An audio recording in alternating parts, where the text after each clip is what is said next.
All right, this is section 1-3, entertainment expenses. First of all, we start with a typical Yogi Berra quote, "Nobody goes there anymore. It's too crowded." Typical Yogi Berra.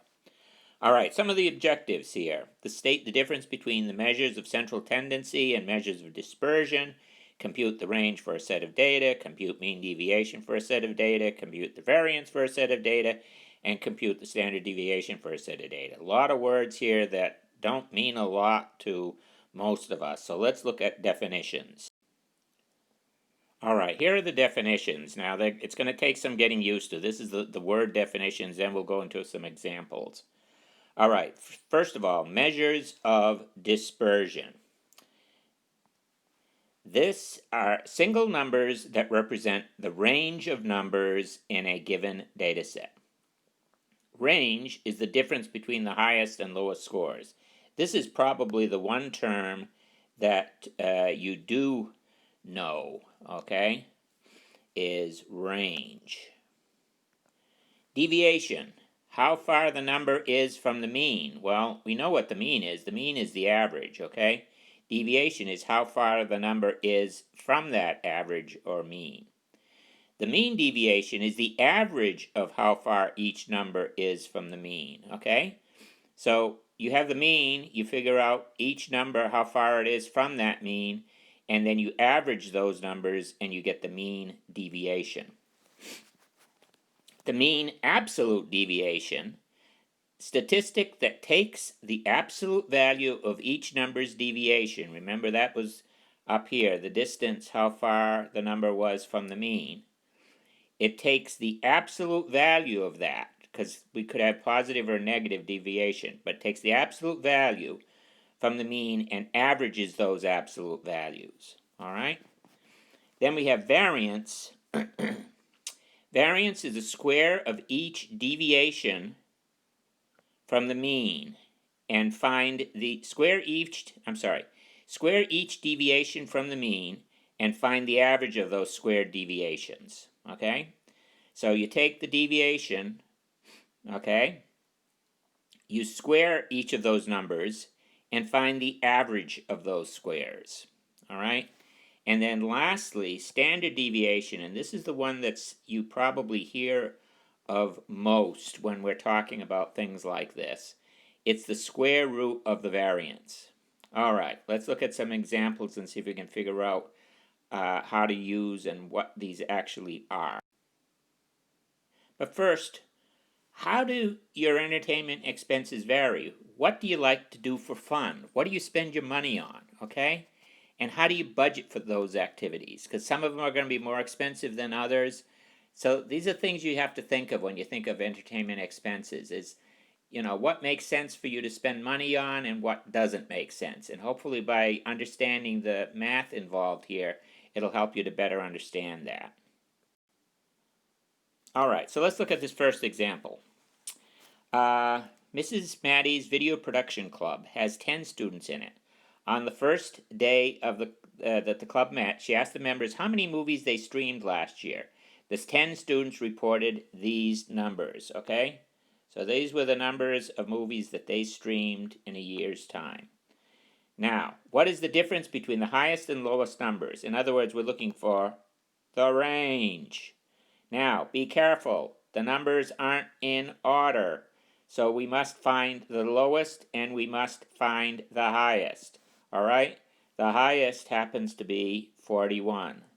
The lowest happens to be the one right beside it, 9. So therefore the range is 41 minus 9, or 32. All right, let's look at another example. Maria, a video production club member, noticed the range seemed to ignore all the numbers except for the highest and lowest, which is, she's right. I mean, you look at the high, you look at the low, but you don't really see what's in between. Are they leaning more towards the high or towards the low? She thought a better measure of dispersion would be to take an average of how far each number is from the mean.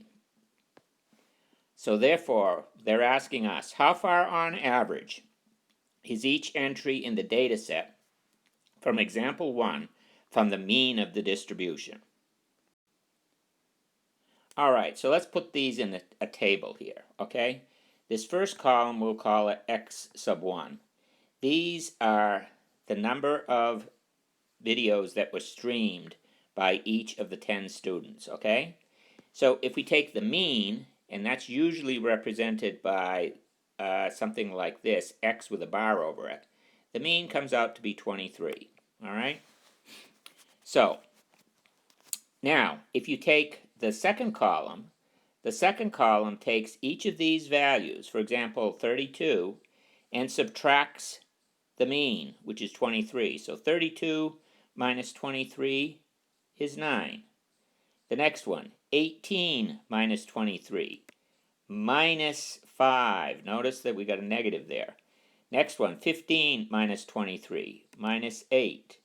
And you can go all the way down here for each of these where we're taking the x value and subtracting the mean from it. Now, how do we figure out the mean deviation?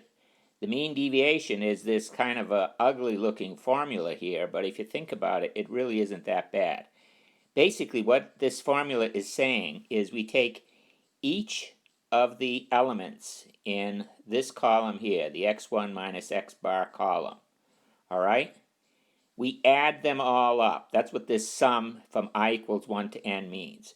So we add all of these up together, all right? And then we divide by the number of elements we got. We've got 10 elements. We add all these up and divide by 10, and let's see what we get. Rather surprisingly, once we add all of these numbers up, notice we get positive and negative numbers, this sum right here actually comes out to be 0. So it doesn't matter how many units there are, the mean deviation comes out to be 0. And that sort of makes sense if you think about it. We're saying, how does this deviate from the mean? Well, the mean is the middle, all right? Well, okay, it's the average, okay? And so how far each of these are from the average should theoretically come out to be 0. Okay, now we're going to keep going with the same data. So we got the same values in the first column, x sub I, that we had. We have the same values in x sub I minus the mean. Remember the mean was 23, so we got these values. But now we're going to take the values in column 2 and we're going to square them, okay? And we come out with these values. Notice they're all positive now, all right? Now, if we add up the sums of each of these columns, you'll notice that there's 230. That means there was 230 videos total streamed. The sum of these was the mean deviation. The deviation from the mean was 0 when we added all the deviations up. And now this, the squares come out to be 766. All right, so we want to calculate the variance. All right, so what is the variance? The variance is represented by this symbol here, okay? So don't worry too much about remembering that symbol, but know that that's the variance. Okay, so what do we have here? At the top, we've got the sum again, which means we basically add up all of these numbers, the sum of the squares, okay? So this column represents the squares. We add them all up, and what do we get? We get 766. That's what we figured out over here already, okay? Now, divided by how many numbers do we have? We've got 10 numbers, 10 entries. So the variance is 76.6. Now, we want to find the standard deviation based on that variance, okay? Well, what is the standard deviation? The standard deviation is simply equal to the square root of the variance. Okay, so we calculated the variance before. The variance was what was underneath the radical sign here. Was basically when we said we added up all the squares and divided by the number, and we got 76.6. Well, the standard deviation is simply the square root of that. So the square root of 76.6 comes out to be approximately 8.75 movies. So let's look at one last example here. Pizza. That's a popular discretionary expense for high school students. So the table below shows the number of times the 80 seniors, okay, at Smithtown South High School visited Smithtown Pizza Pals in August. Find the standard deviation, round to the nearest hundredth. All right, so let's make our table here. So the first is number of visits. Okay, that's the first column. Okay, the number of visits, 5, 10, 12, 14, 16, 17. Frequency, that's the next column. Frequency of students with this many visits. The number that had 5 visits, there was 12. The number that had 10 visits, 21. The number that had 12 visits, 8. 14 visits, 18. 16 visits, 15. And those that went 17 times, there was 6 of them. All right, so we're going to multiply these two numbers together. So we're going to multiply the 5 times the 12, okay? That's what this next column is. So 5 times 12 is 60. The next is 10 times 21. We come out with 210. Okay, we add all these up. We come out with 960. The average or mean, okay, number of visits, number of students that had this many visits is 960. The number of students total is 80. So the average number of visits that each student had was 12. Okay? And if you look at this, you can sort of see that it looks reasonable that it would be 12. All right. All right, let's look at the next column here, which is x sub I minus x bar. So we're going to take the mean, which we know is 12, and we're going to take x sub I. So that's this first column here. So 5 minus 12 is minus 7. 10 minus 12 is minus 2. 12 minus 12 is 0, and on down the list here. Now we square each of these columns in this column.